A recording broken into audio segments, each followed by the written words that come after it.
I really love Matthew, but I'm worried that we might not be compatible anymore. I think you're with the right person whenever you're in a relationship that makes you feel like you can fly. And that's not how I'm feeling right now. The honest, truth is that,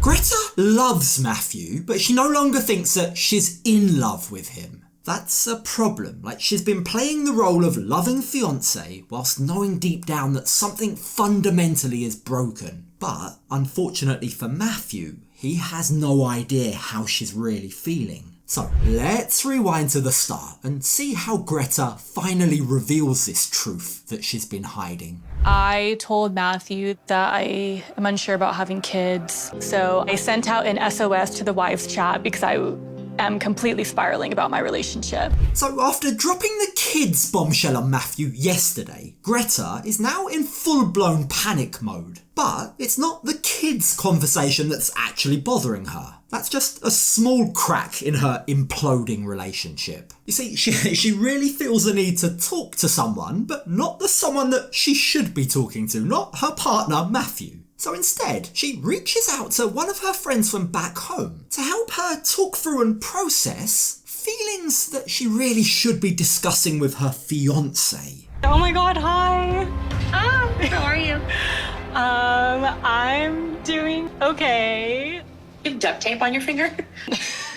Greta's on FaceTime with her friend Hannah, who immediately notices Greta's injured finger. Turns out apparently yesterday's romantic farm date where they fed apples to pigs ended up with Greta being bitten by a pig. Yeah, I don't know, maybe that bite was some kind of cosmic justice for the way that she crushed Matthew's world by telling him she no longer wants to have kids with him.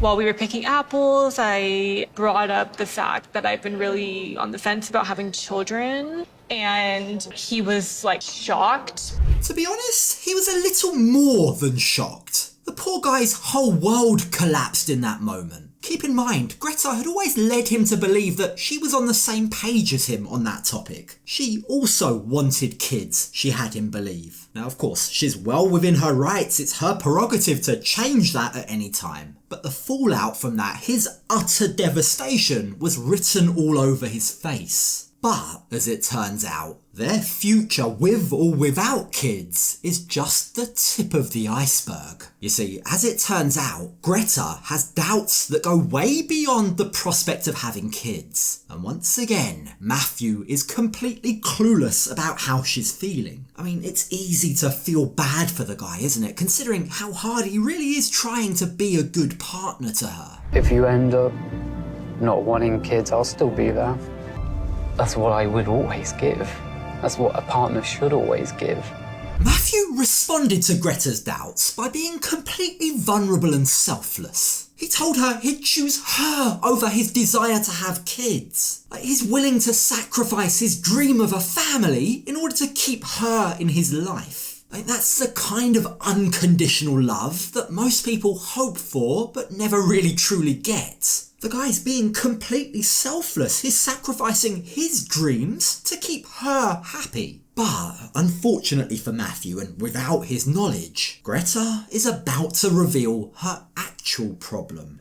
For the past 6 months, we did not feel very connected. I started to wonder if, he isn't my person. So the truth is out. For 6 months, Greta has been feeling disconnected from Matthew. 6 months. 6 months of wondering if he's the one. 6 months of emotional distance that apparently Matthew hasn't noticed. So that whole topic of having kids, that wasn't the beginning of their problems. That was just the first time that Greta said something out loud. And quite shockingly actually, Greta reveals that she's been feeling this way for quite some time before she moved to the UK. I started questioning if all my anxious thoughts about being disconnected was because we were across the pond or we are just no longer connected to each other. Even when she was still living in America studying for her bar exam, Greta was questioning whether she and Matthew were meant to be together. Now, at the time, the distance between them gave her doubts. It gave her room for uncertainty, but moving to England was supposed to answer that question once and for all. And it turns out it did, but not the way that Matthew was hoping. When I first saw him at the train station, it was like really great to see him, but I didn't feel like that spark in my heart. So the move didn't rekindle her love for him, or if not love, at least passion for him. She didn't get those warm fuzzy feelings, the butterflies in her stomach that she wanted to have. Like, that in itself is quite sad, isn't it? She moved across the world to be with Matthew. She left her entire life behind. But when she finally saw him at the train station, nothing. No butterflies, no overwhelming joy. Just, it was really great to see him. Which is what you say when you bump into a buddy that you haven't seen in a while. Not to the love of your life. Now, she begins to explain that while their relationship isn't bad per se, it's just underwhelming. We did sleep together, but hasn't been. It falls flat. Yeah.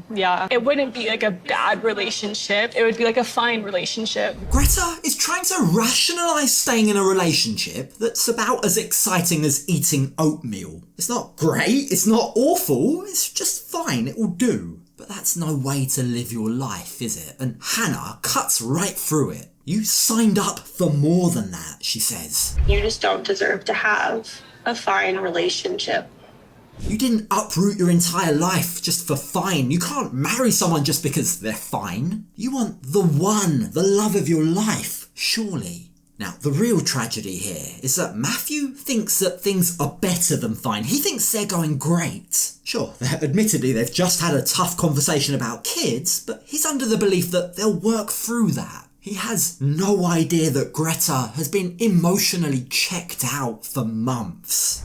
I really love Matthew, but I'm worried that we might not be compatible anymore. I truly just don't know what to do right now. Greta says that she loves Matthew, but the truth is, the moment you start questioning your compatibility with someone you supposedly love, you're already halfway out the door, aren't you? But it wasn't always like this. As she's out shopping for their ingredients for dinner, she's going to cook for him tonight, which I suspect might be one last final attempt at playing the role of perfect partner. Greta reminisces about how she used to feel, how excited she used to be about their future together. After my first date with Matthew, I went to see a friend that I had in London. And one of the first things I said to this friend was, I think I just met my husband. Greta was beyond excited after their first date. She was so certain that Matthew was the one. She immediately saw him as her future husband, the guy that she'd been searching for all her life. And yet, that certainty that she once felt has now completely dissipated. So the question is, what changed and when? Is it their relationship that's changed, or is it Greta who's changed? Could it be, perhaps, that she sold herself a dream? She was swept up in the excitement of it all. Only she's now learning that reality doesn't quite match a fairy tale. After moving here and giving our relationship a chance, I don't really know if it's who I am anymore.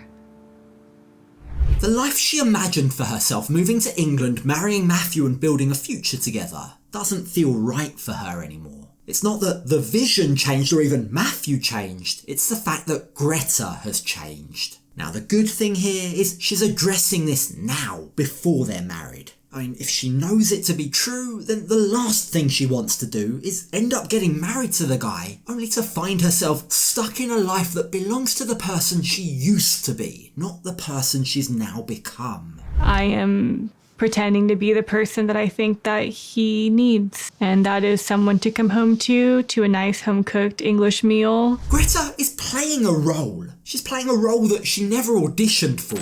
The role of housewife who stays at home, cooks English meals and has children. It very much seems like she's moulding herself, or trying to mould herself, into the person she thinks Matthew wants or needs, instead of the person that she actually is. Now, the problem with that strategy is that you can only pretend for so long before the mask slips. And Greta is suddenly beginning to realise that she can't keep up this performance forever.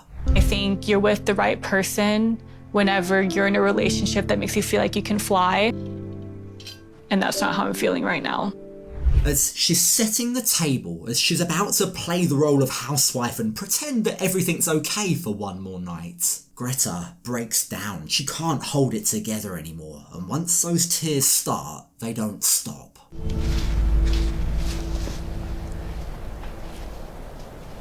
She realises she has to tell Matthew the truth. She owes him that much. No amount of shepherd's pie or farm dates with violent, menacing pigs is gonna fix what's broken. Now, when Matthew returns home from work, he's greeted by quite the unexpected sight. Greta sat there in tears. What's happened, he asks, unaware of the Pandora's box he's about to open. I mean, to address the elephant in the room, what's with the tears? I'm just thinking about what.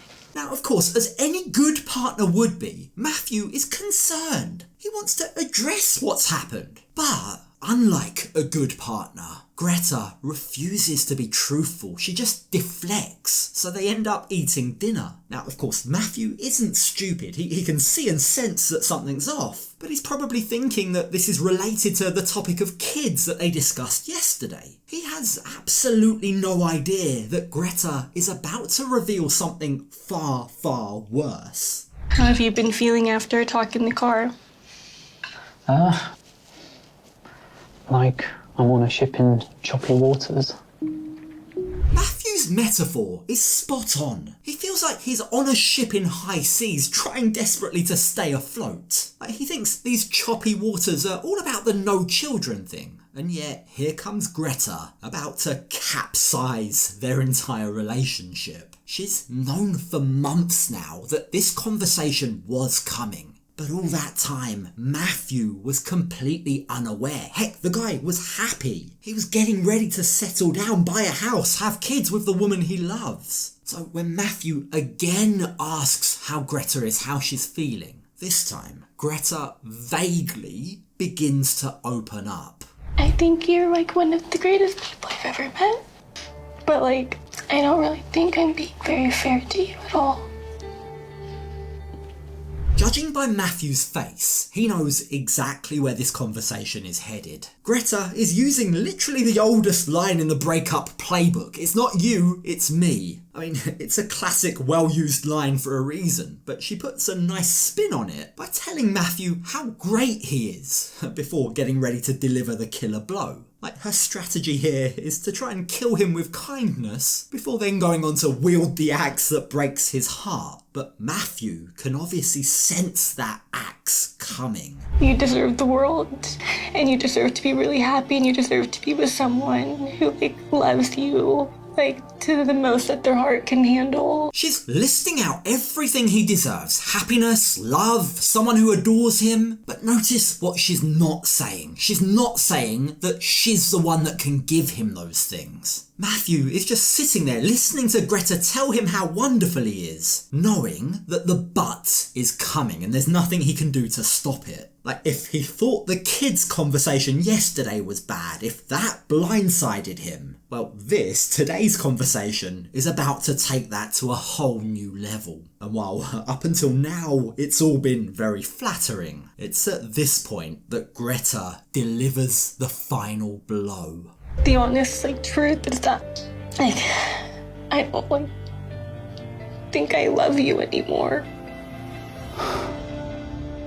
After 6 months of pretending, after confiding in Hannah, after making him shepherd's pie and playing housewife one last time, Greta finally says what it is that she's been avoiding. She doesn't love him anymore.